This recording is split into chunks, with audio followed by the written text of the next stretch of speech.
বিসমিল্লাহির রহমানির রহিম। আসসালামু আলাইকুম ওয়া রাহমাতুল্লাহি ওয়া বারাকাতুহু। প্রিয় দর্শক শ্রোতাবৃন্দ, আশা করি সকলেই ভালো আছেন। প্রিয় দর্শক শ্রোতাবৃন্দ, আজকাল অধিকাংশ মানুষ রিজিকের জন্য পেরেশান। কামাই রোজগার কম, জরুরত পূরণ হয় না। ঘরে যত লোক আছে সবাই চাকরি করে, তারপরেও অভাব দূর হয় না, অথবা কাজ কারবার চলে না, ফ্যাক্টরি চলে না, রিজিকের পেরেশানি। এটা এক বিরাট একটি বিষয়। তো আজ রসূল সাল্লাল্লাহু আলাইহি ওয়াসাল্লাম থেকে বর্ণিত খুবই ছোট এবং সহজ একটি আমল আলোচনা করব।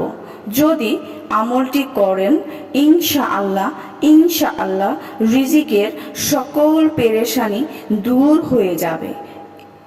এক সাহাবী আল্লাহর রসূল সাল্লাল্লাহু আলাইহি ওয়াসাল্লামকে বলল, ইয়া রাসূলুল্লাহ, আমি চাই আল্লাহ যেন আমার ধন সম্পদ বাড়িয়ে দেয়, রিজিকের প্রশস্ততা দান করেন।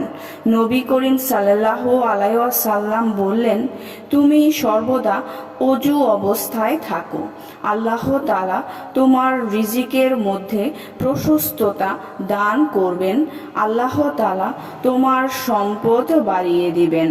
প্রিয় দর্শক শ্রোতাবৃন্দ, ছোট একটি আমল, সর্বদা অজু অবস্থায় থাকুন, আল্লাহ তাআলা রিজিকে প্রশস্ততা দান করবেন, সম্পদ বাড়িয়ে দিবেন এবং সাথে সাথে 5 ওয়াক্ত নামাজ আদায় করবেন।